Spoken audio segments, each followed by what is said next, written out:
Hey there YouTube, it's Mad Max back again with just another quick Magic Arena video. And today we're going to be taking a look at the War of the Spark. And I finally took the plunge. I bought the pre-release pack, so I got Liliana plus 50 packs, plus I've been stockpiling a bunch of gold. So what I'm going to do in this video, I'm going to break this up. I'm going to just open part of what I got here, and hope we get some really good planeswalkers, hope we get some gods, hope we get some good finales. Those cards look awesome. So let's just jump right into it. Let's start opening these packs, see what we got. Alright, here we go. I'm excited. If I remember correctly, in paper, you're supposed to get one planeswalker per pack. So let's see how many we get. So we got Nahiri. As long as it's your turn, creatures you control have first strike and equip abilities cost one less to activate. Minus X, Nahiri deals X damage to target tap creature. Iffy on this one, it might be alright. What else are we getting here? Kaya's Ghost Form could be interesting to save a planeswalker. Dreadhorn Arcanist. This card, I saw this in the pre-release streaming event. Man, this card is brutal. You cast a Giant Growth before combat, it becomes a 3/6, and then you attack with it, you get the Giant Growth back, and then it becomes a 4/9. Is that right? Yeah. It's brutal. If you guys don't know it, read what it does. It's going to be in a lot of aggro decks. I got a feeling about that one. All right, pack 2. We got a Davriel. At the beginning of each opponent's upkeep, that player has one or fewer cards in hand. Davriel deals 2 damage to him, -1. Target player discards a card. So over 3 turns, you can make them discard 3 cards, and eventually this will do damage to him if it lives. It could be good in a discard deck. You know, I haven't seen a really solid discard deck in a while, but I might try build around this if I get some more of them. Alright. Anything here? Not really. Let's see what our... Oh, we got a Teferi Time Raveler. Each opponent can cast spells only anytime they could cast a sorcery, so they can't cast at instant speed. +1 until your next turn. You may cast sorcery spells as though they have flash. -3, return up to 1 target artifact, creature, or enchantment to its owner's hand. Draw a card. Yeah, this looks like a pretty solid card. I saw this a lot in the pre-release event. Alright, next pack. Dread Malkin. Zombie Cat. It's pretty cool looking. Don't know if it'll see play, but it's pretty cool looking. Crunch Wrangler. Gotta love that name, Crunch Wrangler. I'm not sure about the crunches. Apparently it's a human warrior, in case you're wondering. Alright, let's see what our rare is. And we didn't get a planeswalker, but we did get Ignite the Bacon, also known as Ignite the Beacon.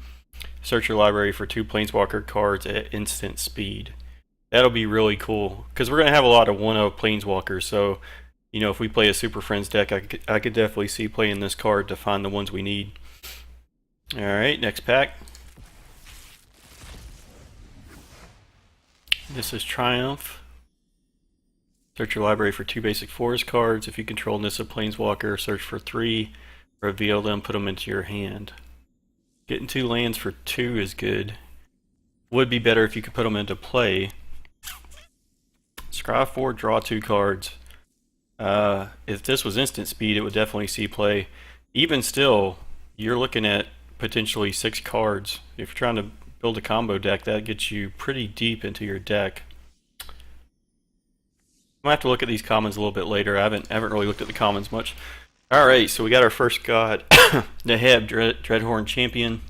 It's a 5/4 with trample, and when Neheb deals combat damage to a player or planeswalker, you may discard any number of cards. If you do, draw that many cards and add that much red mana. Until end of turn, you don't lose this mana as steps and phases end. So if you discard a bunch of cards, 4 cards, you get 4 more cards and 4 mana. Yeah, it seems good, because red decks will sometimes run out of steam by the time they get up to 4 or 5 mana. The only thing is you have to discard cards to get more. Maybe if you hold on to your lands, discard your lands to get you know, more creatures or burn spells, I mean, it's definitely going to see play, and I'm definitely going to play it. So let's move on to the next one. I'm happy with that. No Planeswalker, but the God is good, so I'll take that. Augur Bolus, Tyrant Scorn. Choose one, destroy target creature with converted mana cost 3 or less. Return target creature to its owner's hand. Wish you could choose one or both, but still, it's a kill spell for small creatures, bounce spell for big creatures. Can also save one of your creatures by bouncing it back to your hand. Grim Initiate, the red 1/1 amass creature. You know, if Amass is good, maybe that sees play. Ooh, we got a Sorin. I haven't had a Sorin since Khans of Tarkir, and I missed that Sorin. That Sorin was awesome. If you don't know what it does, look it up. It was really good.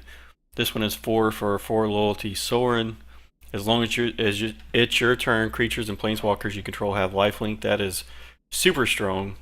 If you're playing an aggressive deck, that's when you need lifelink the most, probably, is when you're attacking, because that's what you want to do every turn. The fact that planeswalkers also have lifelink, I mean, there's some planeswalkers that do direct damage to a player, so that's good. +2, he deals 1 damage to target player or planeswalker, so you're going to gain a life when he does that. Pick off small creatures. -X, return target creature card with converted mana cost X from your graveyard to the battlefield. It's a vampire in addition to other types. Interesting, you know. Maybe in a vampire deck, you can get your vampire lord back from the dead, because it's probably going to die. Maybe in a aristocrats deck, you want to sacrifice your creatures. Maybe you have a bunch of afterlife creatures. You sacrifice your afterlife creature to get the token creatures. Then you use Sorin to bring it back. Then you sack it again to get more token creatures. Could be good. Definitely going to check that one out. Man, we are only 5 packs in. We are doing good. We got a few planeswalkers, a god. This is awesome, man. This set is just, it's got me so psyched to brew around these cards. Another Gateway Plaza with different art. That's interesting. I'm kind of surprised that's in here. What else? Bond of Revival. Sorcery, return target creature card from your graveyard to the battlefield. It gains haste. I like this card. I'm going to try it. My only hesitation here is it's only your graveyard, so you can't get your opponent's creatures. So you have to be playing a pretty creature heavy deck, or a deck that throws a lot of your library into the graveyard. Maybe with Glowspore Shaman, Stitcher Supplier. And then it's pretty good. And you have to have creatures in there that are probably 6 casting cost or above for this to be good. Because if you're just getting back a creature that costs 5, you could have just played that creature. You could have put that card in there instead of this. So, you know, you got to have some big bombs in your deck. But I always like Reanimator decks, so I'm going to try this. See what this is. Solar Blaze. Each creature deals damage to itself equal to its power. So this is a partial board wipe. I'll play it because I need some more board wipes in some of my control decks. But it's not as good as Cleansing Nova or Settle the Wreckage. It's going to get rid of a lot of the good creatures, but it's going to leave some behind. And the ones it leaves behind might be the ones that end up killing you. So iffy on this, but I'll try it. Let's move on to the next one. Pack 72. Their Tyrant Scorn, that's good. I do have a blue-black deck that's going to fit right into another Nissa's Triumph. Definitely good in mono green, especially if you have a way to play more than one land a turn. And there are a couple cards that let you do that. Growth Spiral and blue and green would be good with that.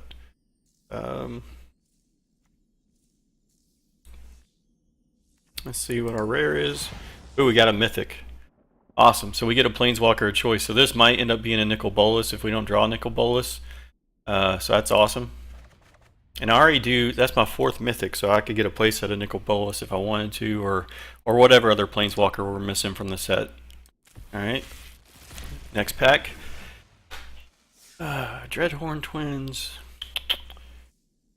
Gives all your zombies trample, but it's expensive, so I'm iffy on that.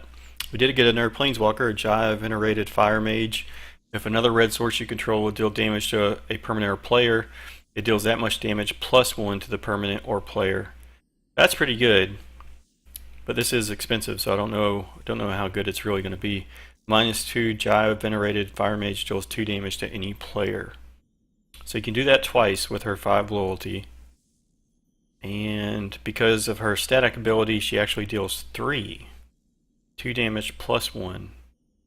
So you can do 3 damage to a player, a planeswalker, or a creature. It's pretty good.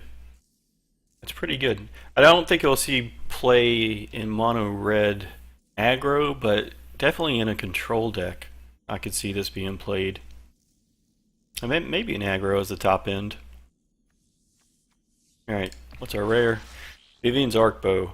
I haven't read this one, so 1 in a green, legendary artifact, X and tap it, discard a card, look at the top X cards of your library, and you put a creature card with converted mana cost X or less from among them onto the battlefield, put the rest on the bottom of your library in any order. So you play this for 8, or you play this, and then you pump 8 into it, tap it, you discard a card, maybe a land, look at the top 8 cards of your library, you can put a creature card with converted mana cost 8 or less from among them onto the battlefield. Man, this card is good. Not sure where it sees play, but just being able to dig through your deck and play creatures that are off color. I mean, you could play the 5-color Nib Mizzet in a mono green deck with this card. You know, risky strategy, but you could do it, and that's pretty cool. I'm gonna definitely use that one. All right, next pack. All right, we got Eternal Skylord. 5 for a 3/3. It also amasses for 2 when it comes in, so you get a 3/3 and a 2/2 zombie. Zombie tokens you control have flying. Interesting. I think there's a few zombie lords in standard now. I think there's 2 in this set, and then of course you had the zombie lord from a few sets ago. So definitely going to try Zombie Tribal. It's looking like blue-black zombies is the place to be, so I'm going to give that a shot. Oh, we got a new Planeswalker, Ob Nixilis. I got to tell you, I've read this one before. I'm a little disappointed in Ob Nixilis. Let's read it and then I'll talk about it. So it's 5 for a 5 loyalty Ob Nixilis. And when an opponent draws a card, it deals 1 damage to that player. -2, destroy target creature. Its controller draws 2 cards. Okay. So every turn they're going to take 1 damage. If they're playing a deck that's drawing a lot of cards, they're going to take a bunch of damage, but they're also probably going to find a way to deal with Ob Nixilis if they're drawing a bunch of cards. The -2, you can destroy the opponent's creature and let them draw 2 cards. That's probably not a great idea unless it's just a bomb creature. But then you're taking a chance they're going to draw 2 more bomb creatures. You can destroy your own creature and draw 2 cards, and that only really works if you're playing some type of like token or aristocrats type deck, and then it's okay. So I'm iffy on this card. You know, by itself in a vacuum, you play this on turn 5 and they've blown up all your creatures. This card is pretty bad. If you have a board full of tokens and you play this on turn 5 and you don't care about your creatures, this card's going to be pretty awesome. So the question is it better than anything else you could play in the 5-drop slot? And I don't know the answer to that yet, so we'll give him a shot. We'll see what he does. And our rare is a rare, so again, good. We can grab a rare planeswalker that we didn't get in the packs, so that's good. Alright, pack 69. We got a Tybalt Rakish Instigator. 3 for 5 loyalty. Your opponents can't gain life. -2, create a 1/1 red devil creature token, and you can, when it dies, you deal 1 damage to any target. So you can do that twice. So you get 2 devils for 3 across 2 turns, and your opponent can't gain life. So just by itself, 2 devils for 3, I don't think is great. Again, maybe in aristocrats, because then your devils could do more than just the 1 damage if you have a cruel celebrant out, or if you can sack the devils to Priest of Forgotten Gods or something like that. Interesting. I mean, I'll try it. It's a planeswalker. I'm iffy on it. It's good as a sideboard card. If your opponents are on some crazy life gain deck, it's good there. Soul Diviner. 2 for a 2/3 zombie. Remove a counter from an artifact, creature, land, or planeswalker. Draw a card. That's pretty good. That's pretty good in blue-black zombies, so I'm eager to give that one a shot. Pack 68. Alright, Narnissus Triumph. We've got another planeswalker. Samut, Tyrant Smasher. 4 mana for a 5 loyalty. Creatures you control have haste. Target creature gets +2/+1, gains haste, and scry 1.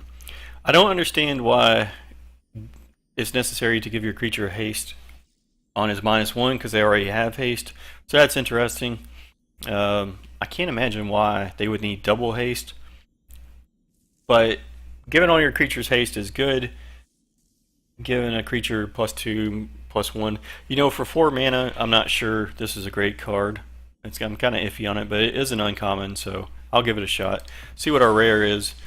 And we got Plane-Wide Celebration. 7 for a sorcery. Choose 4. You may choose the same mode more than once. So you can create a 2/2 citizen. That's all colors. Return target permanent card from your graveyard to your hand. Proliferate. Gain 4 life. Alright, so let's take these one at a time. Create 4 2/2s. That's pretty good for 7. That's 8 power, 8 toughness.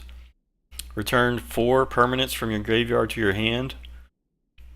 In green, that's probably going to be a lot of creatures that got blown up, or you could do this with some type of combo deck where you're throwing cards in the graveyard. Golgari, maybe a Golgari deck. You throw a bunch of cards in the graveyard, and then you use this to get your combo back. That's, I mean, you could get a 3 or 4 card combo back in your hand just like that. So that's pretty good. Proliferate 4 times. By the time you get up to 7, you might have 2 or 3 planeswalkers on the field. You proliferate 4 times, you're probably going to be able to ultimate 3 or, however many planeswalkers you have on the field, you can probably get them up to ultimate as soon as you play this card. So that could get pretty crazy, and you gain 4 life 4 times. 16 life for 7 mana. That's like resetting the game. So this card is really good. I'm really interested in the proliferate. I mean, being able to ultimate multiple planeswalkers in the same turn right when you play this card can probably end some games right there. So definitely going to give that one a shot. Alright, pack 67. D-Spark. Exile target permanent with converted mana cost 4 or greater. That's pretty good. A lot of planeswalkers are going to be 4 or greater. A lot of good creatures are going to be 4 or greater. It doesn't get rid of the gods because the gods go back to the deck, but it will get rid of like some big bomb creatures. So that looks pretty good. Heartwarming Redemption, 4 for an instant. Discard all the cards in your hand. Draw that many cards +1. You gain life equal to the number of cards in your hand. I can already see this in some type of crazy Jeskai, 1,000-Year Storm, Omniscience deck. I mean, those have been running around anyway. And having this in there where you're just gaining, I mean, that deck might already have 30 cards in its hand in a turn. So, interesting. Commence the end game. 6 for an instant. This spell can't be countered. You draw 2 cards, amass X, where X is the number of cards in your hand. So you can create a giant zombie creature and draw 2 cards. I'll have to think about this one. I mean, it looks like it could be really powerful. So, let's move on to the next pack. Alright, we got a Saheeli Sublime Artificer. I saw this in pre-release. Man, it looks awesome. So, it's 3 for a 5 loyalty planeswalker. Whenever you cast a non-creature spell, you create a 1/1 servo creature token. And -2, target artifact you control becomes a copy of another target artifact or creature you control until the end of the turn. It's an artifact in addition to other types. So, you have this on the field, and you have... Let's see, let me think about this. So, just being able to create a servo token every time you cast a non-creature spell. So, it's instant, sorcery, enchantment, artifact, any non-creature spell, planeswalker. You can get an absurd number of tokens on the field. And then if you play a bomb creature like a Galta, I mean Galta's not in these colors, let's say a Drake, right? Then you can make one of your artifact creatures into a Drake that's probably huge. So this card is really good. It's a token factory. You have to kind of build around it, but this card is absurd. Jang Yangu, Wildcrafter. 3 for 3 loyalty. Each creature you control with a 1/1 counter has tap, add 1 mana of any color.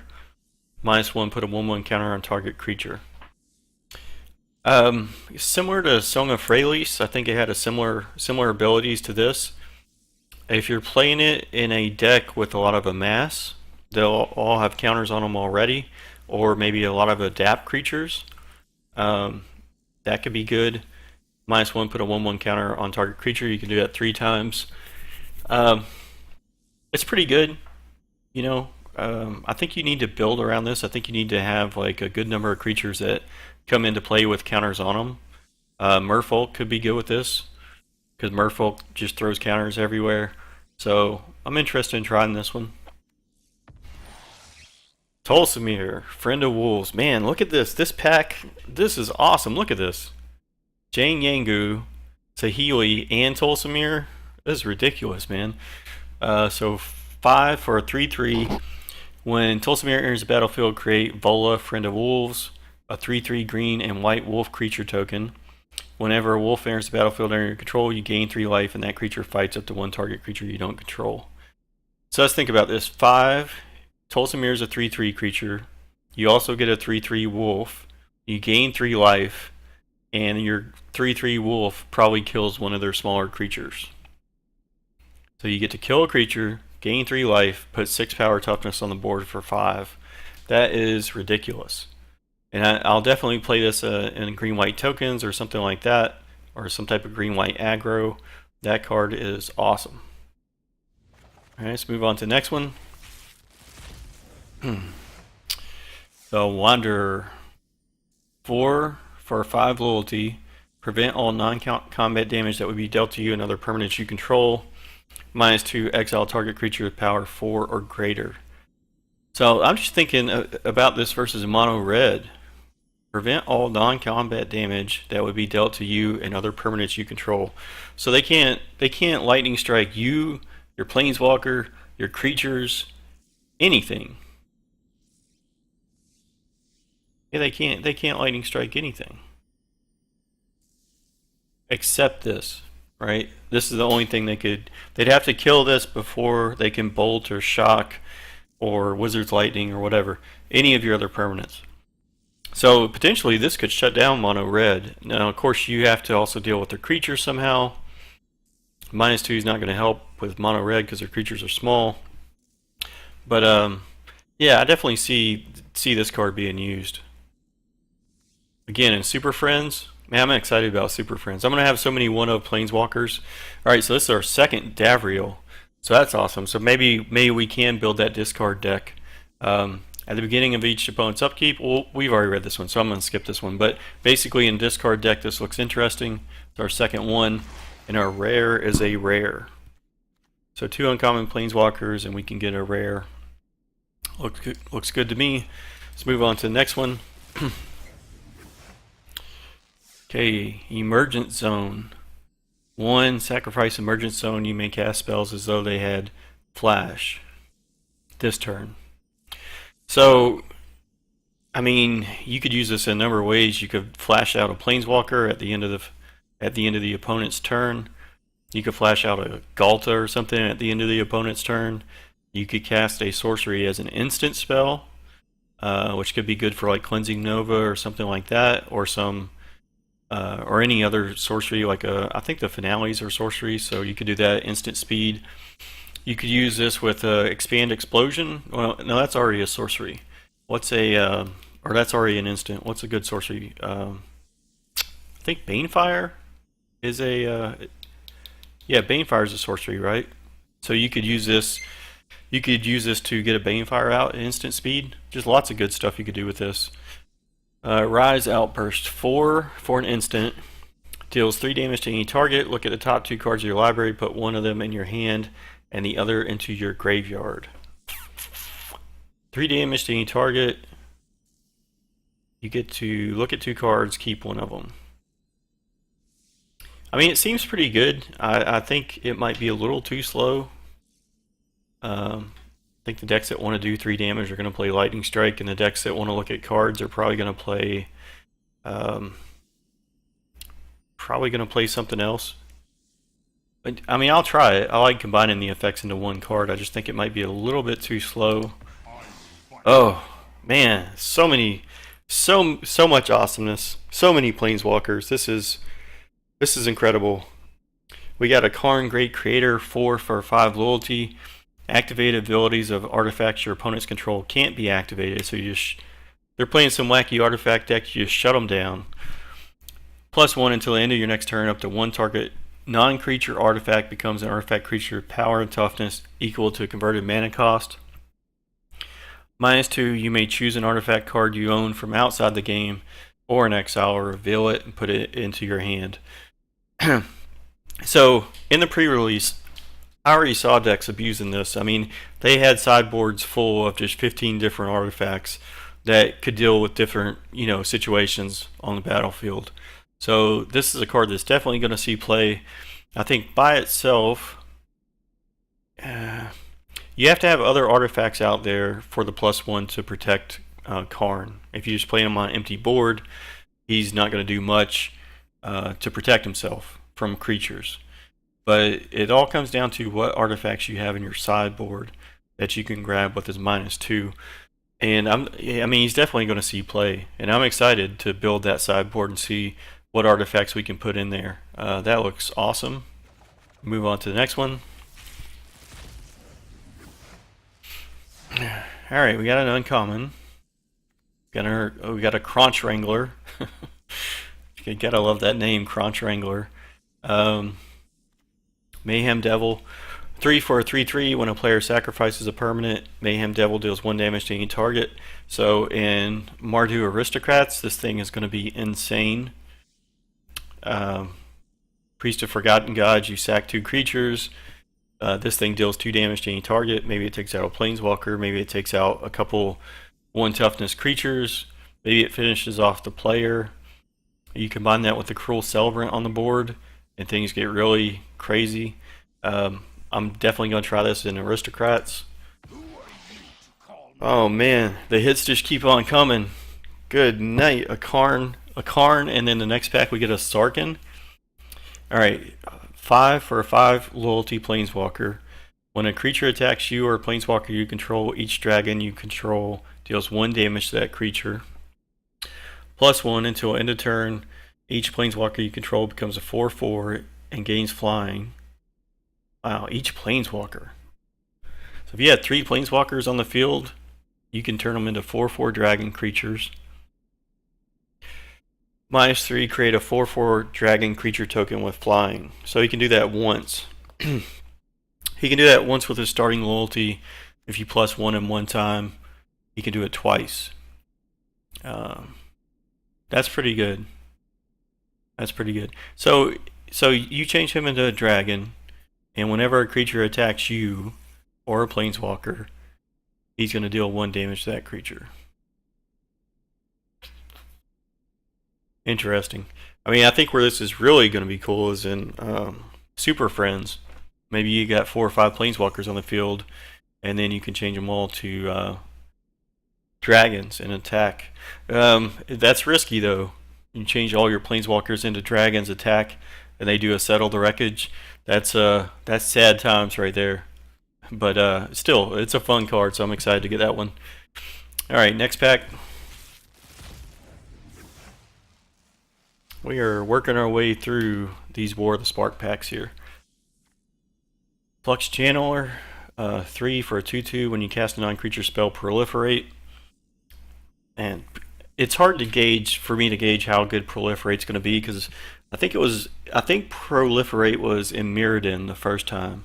I'm not sure if it's been in any other sets, but I think it's going to be as good as the number of creatures you have with counters and the number of Planeswalkers you have, and potentially Sagas. I'm interested to see what Proliferate does with Sagas. And maybe there's some artifacts that benefit from having more counters on them. I mean, I guess technically you could flip your treasure maps faster. Um, Interesting to see what we can do there. So I have to start looking through the artifacts and sagas and see where proliferate's going to be good. But I'm definitely going to try this card. Gideon's Triumph. Targeted opponent sacrifices a creature that attacked or blocked. If you control Gideon, that player sacks 2 of those creatures. I mean, you put this in mono white aggro and you have Gideon on the field, you attack and you kill 2 of their blockers. I mean, mono white's already super fast. I mean, taking out 2 creatures with 1 card, that's pretty strong right there. Got a Tomic, Distinguished Advocate. I have not seen this card at all. 2 for a 2/3. Flying, lands on the battlefield, and land cards and graveyards can't be the target of spells or abilities your opponent controls. Okay. Your opponents can't play land cards from the graveyard. These abilities, I think in the most cases, are going to be, they might as well not be there. I mean, yeah, there are cards that blow up lands like Field of Ruins. Mono white doesn't usually play those special lands though, and your opponent can't play lands from the graveyard. Golgari has ways to get lands back. There's some other decks that can do it, but I don't think those 2 abilities are going to be that useful. So looking at a 2/3 flyer for 2, that's still a good rate. I just don't know what deck this fits into. I don't know that mono white wants it, but maybe. I mean, it's a good creature for 2. Move on to the next one. Act 61. Firemine Vessel. 4, enters the battlefield tapped, add 2 mana of different colors. Man, this is ramp right here. And, you know, I think recently we saw some decks, some chromatic black decks that were all black with Treasure Map and Chromatic Lantern. Maybe this fits into that deck. I mean, with this card in a mono black deck, you could play the new Nicol Bolas, right? Because you have your black, you tap this for red and blue, and you get your Nicol Bolas out. That's pretty good. But usually you want your ramp on turn 1, 2, or 3 at the latest. Getting ramp on turn 4. You know, this card will see play. I mean, it will see play in wacky combo decks and big ramp decks. So I'm interested to try that one. Got another Zombie Cat. It's our rare. I think this is our first finale of Promise. 2 red X. You may cast up to 1 target instant card and or up to 1 target sorcery card from your graveyard, each with converted mana cost X or less without paying their mana cost. If a card cast this way would be put into the graveyard this turn, exile it instead. If X is 10 or more, copy each of those spells twice. You may choose new targets for the copies. Okay, so just think about this in mono red or Drakes. You can pay 4, and then you can get back 2 shocks or a shock and an opt for 4. So let's say they were shocked, so you're paying 4 to do 4 damage to 2 damage to 2 different targets. That's pretty good. You know, if you get this late game. Being able to opt twice off of this is not so great. Obviously, if you get up to 10, this thing's completely busted. If you have 1,000-Year Storm out and you get up to 10, I mean, you're shooting off fireworks. You're shooting off fireworks every which direction if you do that. You are living the dream. And I have no doubt people are going to do it, because I've seen people, you know, you get up to Omniscience in 1,000-Year Storm decks. I've seen people do that a bunch. So if they can get up there, they can get up to 12 with this. So I'm excited to see what this card does. I think it's going to be insane. Okay, next pack. I think we're going to do just a few more with this video. We're going to break this up into some pieces here. So we got Devouring Hellion, 3 for a 2/2. When it enters the battlefield, you can sacrifice any number of creatures and or planeswalkers. If you do, it enters with twice that many 1/1 counters on it. So you sack 2 goblin tokens. This thing's a 4/4. It scales up. I don't think you want to be sacrificing planeswalkers to it, but maybe you have some uncommon planeswalkers that you can't use their ability anymore, and you don't care if they live or die. I think the fact that this doesn't have trample is what really hurts it. I mean, yeah, you could get this thing up to a 6/6 or an 8/8, but they could just chump block with the token.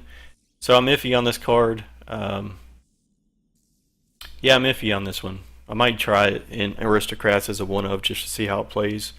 Got our Rise Outburst. We've already read that one. And we got a Niv Mizzet Reborn. Again, this is another card I saw in the pre-release stream. 5 for a 6/6 flyer. When it enters the battlefield, reveal the top 10 cards of your library. For each color pair, choose a card that's exactly those colors. It put the exactly one of the color pairs. Put the chosen cards in your hand and the rest on the bottom of your library in a random order. Totally screwed up reading that card. Okay, so basically you play this thing, you get to look at the top 10 cards, you get to take any number of cards that for each color pair, choose a card that's exactly those colors. Okay, so how many cards can you draw off this? Can you draw 10? I guess if you have 10 different color pairs, you could draw 10. So this card wants you to play guild cards, so white, black, red, black, or Orzhov, Rakdos, Selesnya, whatever. Interesting. I'll probably try this in Gates, maybe. I don't know. I have to think about this card. You have to really be playing a lot of color pair cards to make this one really interesting. I mean, I suppose you're digging 10 deep when this thing comes in. So even if you only draw 1 card or 2 cards, I mean, five casting costs for a 6/6 flyer that draws you 2 cards is pretty awesome. So I'll give it a shot. Let's see how it does. All right, next pack. Alright, so we got another Tybalt. We've already read that one. Storm the Citadel, 5 for sorcery. Until the end of the turn, creatures you control get +2/+2 and gain whenever this creature deals combat damage to a player or planeswalker, destroy target artifact or enchantment. That last part's maybe not so relevant. The first part is like an overrun effect, but they don't have trample and it's a sorcery, so they're going to see it coming. I'm iffy on this card. Another Soul Diviner. That's going to be good in our zombie deck, so I'm excited to see that one.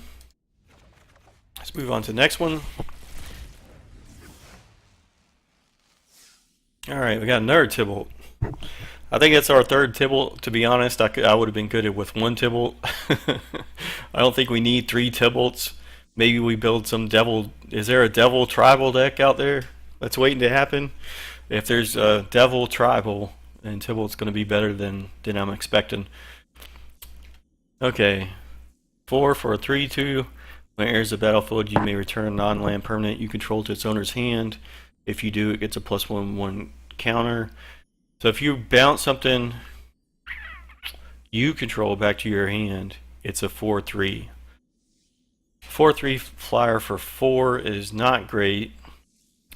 But, if you have flash and you could save your creature by bouncing it back to your hand with flash, that would be good. But without flash, I don't think this is going to be a great card. Maybe I'm wrong, but we'll see. Alright, our rare is Deliver Unto Evil. 3 for sorcery. Choose up to 4 target cards in your graveyard. If you control Bolas, return those cards to your hand.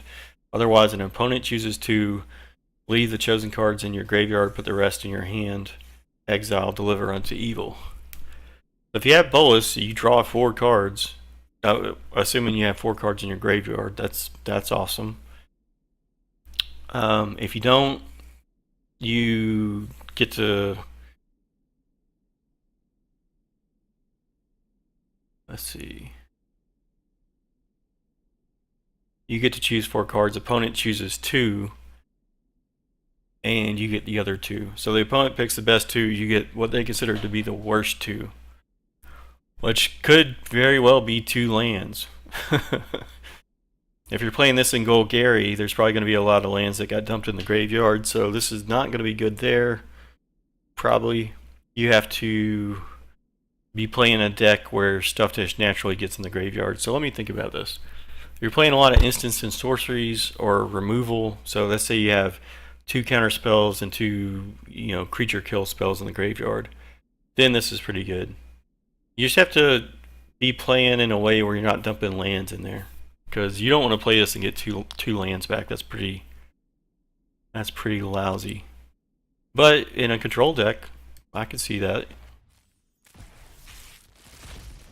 Alright, so next pack, got a Chandra's Triumph. 2, for an instant, deals 3 damage to target creature or planeswalker. It deals 5 damage to that permanent instead if you control Chandra. Interesting. Feather. 3 for a 3/4 flyer. When you cast an instant or sorcery spell that targets a creature you control, exile that card instead of putting it in your graveyard as it resolves. If you do, return it to your hand at the beginning of the next end step. So I saw this in pre-release. It's absurd. I mean, you play this with pump spells. Every turn, you can play those pump spells on Feather or any other creature over and over again. They never go away unless they're countered or something like that. And it's absurd. I mean, it's legendary, so I don't know how many I want in a deck, but I mean, just a 3/4 for 3 with flying. That's already really good. And the ability on top of it just makes it ridiculous. So glad we got that one. Okay. Ingrass Rampage. Choose one. Target player sacrifices an artifact, a creature, or a planeswalker. For 2 at sorcery speed. So this card is really good. I mean, I guess where you don't want to have this card is if all they have is a bunch of token creatures. Then this is pretty lousy, or if they have a bunch of afterlife creatures. Because they get to choose what they sacrifice. And if they have more than one planeswalker, you're not going to get the one you want. But the fact that it has 3 modes on it, those cards are always strong. And I'm excited to get this one. It's a good card. And we got a Krenko 10th Street Kingpin. 3 for a 1/2. When Krenko attacks, put a 1/1 counter on it, so it automatically becomes a 2/3. Then create a number of 1/1 goblin creature tokens equal to Krenko's power. So the first turn it attacks, if it lives, long enough to attack, it's a 2/3. You create 2 1/1s. They don't have to attack like they do with the I can't remember that other goblin war boss, I think. So you can leave them behind. So you at least get 2 1/1 tokens out of the deal for 3, even if he dies. If you have a way to pump him, let's say you giant growth him, he's already a 2/3. Now he becomes a 5, or a 5/6.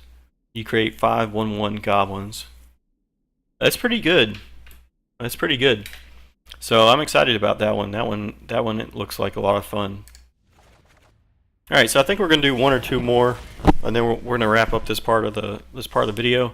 I'm super excited. We've gotten a lot of planeswalkers. I think we got 1 or 2 gods. 2 more planeswalkers here. We got Kasmina.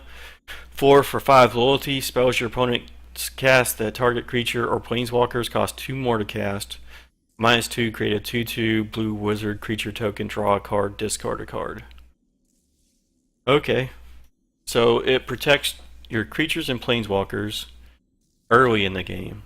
Late in the game, that static ability is not going to do near as much. It might not do anything late in the game. -2, create a 2/2 blue wizard creature token, draw a card, discard a card. So that's good. You get to kind of filter through your deck. You can do that twice, so getting 2 wizards for 4 mana, if that's all this card did, that's still pretty good. It is a little bit slow, but if you're playing some type of wizard tribal deck, there's other benefits to having wizards out, so this could be really good. We got Jaya. We've already read Jaya, so we're not going to read that one again. And we got another Plane-Wide Celebration. Again, we already read that one. Let's see what this does. Sorin's Thirst. 2 black, 2 damage to target creature. You gain 2 life. So there's another card in Standard that does this already. So this one might not see play till the other one rotates out. I can't remember the name. But when the other one rotates out, I think this definitely will see play. And in mono black, it doesn't matter, so I'll play it. Okay, go to the next one. I think this is going to be the last pack for the first part of the video here. So we have another Mayhem Devil. We have an uncommon, so we can get our uncommon Planeswalker. Let's see what our rare is. Another Dreadhorn Arcanist. Okay. Alright, so that's our second one of those. Alright, so I lied. We're going to do one more pack. I want to go out with the Planeswalker or a God. So we got another Jing Yangu. Already read that one. Seems pretty good. Grateful Apparition, 2 for 1/1 flyer.